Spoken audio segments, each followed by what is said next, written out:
हर घर के आंगन में तुलसी, तुलसी बड़ी महान। जिस घर में ये तुलसी रहती वह घर स्वर्ग समान।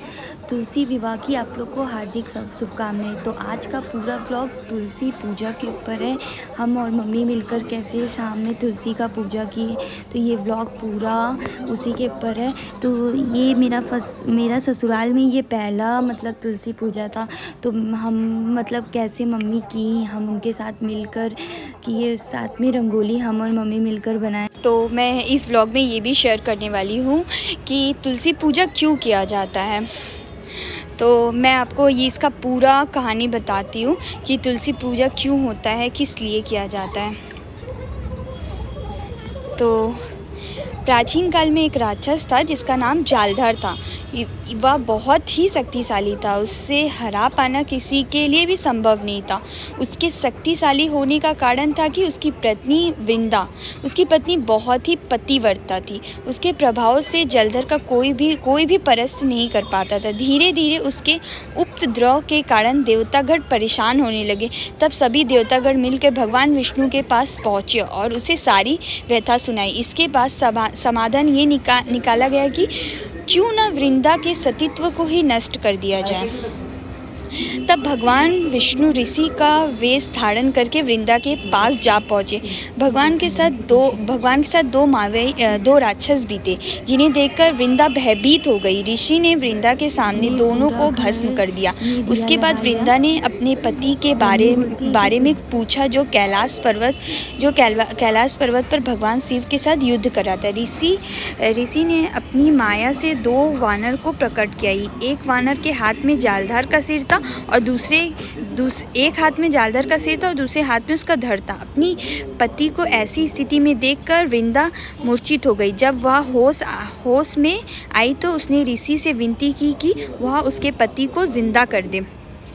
इसके बाद भगवान विष्णु ने अपनी माया से जालधर सिर फिर से धड़ से जोड़ दिया, लेकिन वह साथ ही उसके शरीर में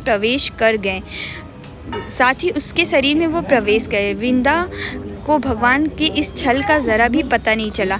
जालधार बने भगवान के साथ वृंदा पतिव्रता का व्यवहार करने लगी, जिससे उसका सतीत्व भंग हो गया और ऐसे होते वृंदा का पति युद्ध हार गया।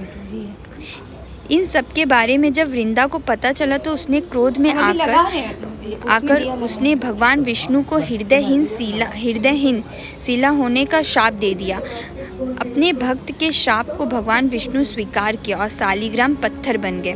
सृष्टि के पालनकर्ता के पत्थर बन जाने से ब्रह्मांड से असंतुलन हो गया। इसके बाद सभी देवताओं ने वृंदा से प्रार्थना की कि वो जल्द ही भगवान विष्णु को शाप मुक्त कर दे। इसके बाद वृंदा ने भगवान विष्णु को शाप मुक्त कर दिया, लेकिन उसने खुद आत्महत्या कर लिया। जब वृंदा भस्म हुई, वहाँ तुलसी का पौधा उग गया था। जब भगवान विष्णु ने कहा कि वह उनके सतीत्व का आदर करते हैं, लेकिन वह तुलसी के रूप में सदा तुम मेरे साथ रहोगी, तब से हर साल कार्तिक माह के देव प्रभुनी एकादशी को तुलसी विवाह रूप में मनाया जाता। भगवान विष्णु कहा, जो व्यक्ति भी मेरे शालिग्राम रूप के साथ तुलसी विवाह करेगा, उसे इस लोक और परलोक में यश प्राप्त होगा। ऐसा कहा कि जिस घर में तुलसी मौजूद होती वहाँ यमदूत असमय नहीं जा सकते। मृत्यु के समय जिस प्राण मंजरी रहित तुलसी और गंगा जलमुख में डालकर निकालते, वह पापों से मुक्ति हो जाता और बैकुंठ धाम प्राप्त होता है।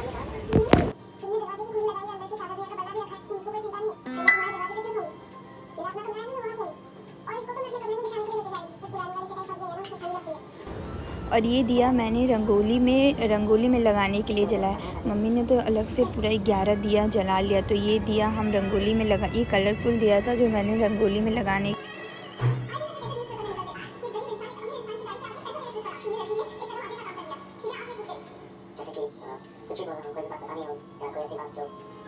तो यहाँ पे मैंने सारा दिया मतलब जला लिया।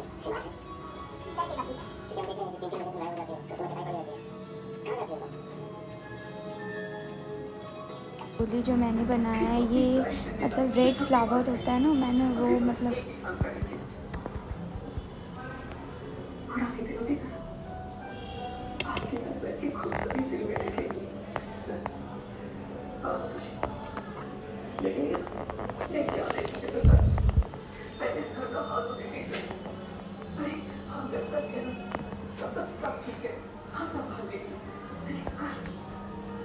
दिया हम रंगोली में अच्छी तरीके मतलब अच्छा हर जगह पे लगा दिए थे रंगोली में, जिसकी वजह से मतलब रंगोली बहुत ज़्यादा सुंदर लग रहा था और सब लोग बोले कि बहुत अच्छा बना है, रंगोली बहुत ज़्यादा अच्छा बना है।